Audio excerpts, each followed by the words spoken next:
Hi guys! Samahan niyo ako sa aking A Day in My Life. So ngayong araw nga ay may pupuntahan tayo dahil day off ko. So dadaan muna tayo sa mall para magpa-picture and bibili rin ako ng makakain namin para sa pupuntahan namin ng aking jowa. So fast forward nga ay nandito na ako sa bilihan ng popcorn at bibili ako ng 3 flavor para meron naman kaming mapagsaluhan sa aming pupuntahan. So ayan nga, pumili na ako ng 3 flavor na pwede kong bilhin. At magbabayad na rin ako, hinaintay ko na lang yung aking order. Naabot na nga sa akin yung order ko and binigay na rin yung sukle. So after that ay pupunta na ako sa parking kung saan naghihintay yung aking jowa. Taray ng jowa, no? Lakas makabagets. So hindi ko na nga siya sinama sa loob kasi nga walang magbabantay ng motor. And then fast forward nga ulit, nandito na tayo sa parking kung saan nagpark yung aking jowa. And yan, pupunta na tayo sa pupuntahan namin ngayong hapon. Siguro mga 15 minutes lang yung aabutin, depende sa traffic. So, tong time na to ay malapit na kami sa ating gagalaan ngayong hapon. Kinat ko na lang yung video para hindi naman ganun kahaba. Tong pupuntahan namin ay tapat nga lang ng dagat at sobrang fresh ng hangin.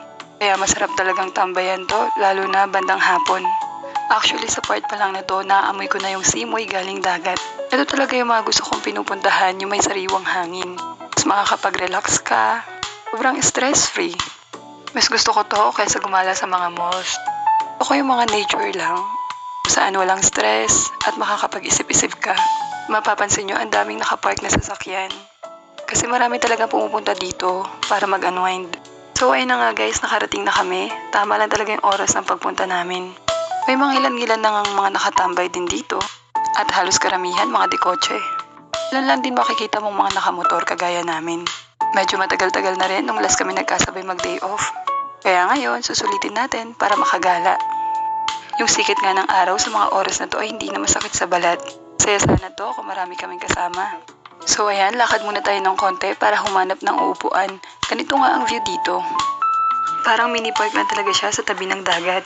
Doon nga sa malapit sa kalsada ay may mga cottages saan pwede kayong kumain at maupo. At marami ding bench katapat ng dagat mismo. So, syempre, yung pipiliin namin, yung katapatan ng dagat para mas kita namin yung paglubog ng araw. Marami nga pala talagang dumadaong na barko dito. So, after ilang minutes, nakahanap din kami ng mauupuan. Dito nga pala kami sa ilalim ng puno. So, sabi ko nga sa kanya dito, ilapit niya yung paa niya kasi magpipicture ako. Nakita niyo ba yung tama ng araw sa mga balat namin? Sobrang sarap sa pakiramdam itong mga oras na to. Yung feeling na banayad lang at hindi masakit sa balat. So pag upo pa nga lang namin, pagkain agad ang hawak, alam nyo na. Tamang tambay at tamang kwentuhan lang kami dito sa part na to. Makikita nyo naman sa mga dahon sa puno na mahangin talaga ng mga oras na to. So tamang chismisan lang sa mga buhay-buhay habang nakatingin sa karagatan. Minsan sa buhay, kailangan talaga natin magbigay ng time para makapag-relax. Hindi yung puro trabaho, pagod, stress lang. Habang tumatanda nga ako, doon ko nare-realize yung kahalagahan ng peace of mind. Hindi na tayo papunta sa pagkabata, kaya dapat yung mga moments na to ay tinitreasure talaga natin. Bigyan natin ng time yung mga sarili natin na makahinga. Hindi masama na maging busy tayo sa trabaho at ang pag-focus sa buhay. Pero huwag natin kakalimutan na kailangan magkaroon din tayo ng oras para sa mga sarili natin, na kung saan mag-enjoy at mag-feeling bata paminsan-minsan. Dito nga sa part na to ay may mga duyan at slides para sa mga bata.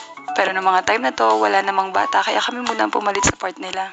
O diba, nakapag-feeling bata na naman tayo ng mga oras na to.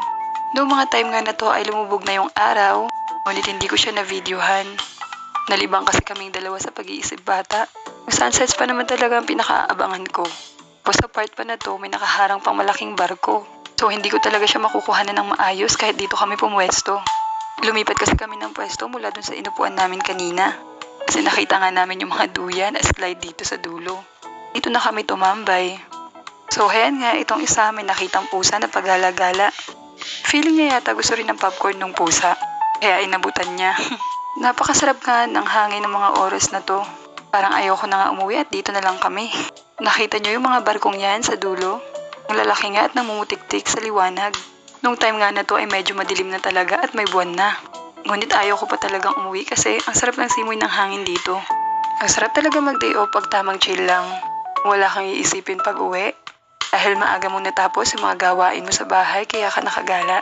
At looking forward ka na lang sa mga susunod pang araw na kung saan magiging busy ka na naman para magtrabaho. Kailan kaya masusundan ulit yung mga gantong gala namin? Alam mo, ito lang talaga yung gusto ko, yung simple lang at walang gastos. Simpleng tao lang ako kaya simple lang yung mga gusto ko.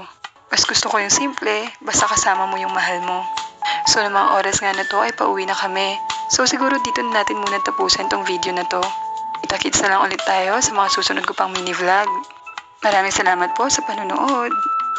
And that's it for today's video. See you in my next mini vlog. Bye!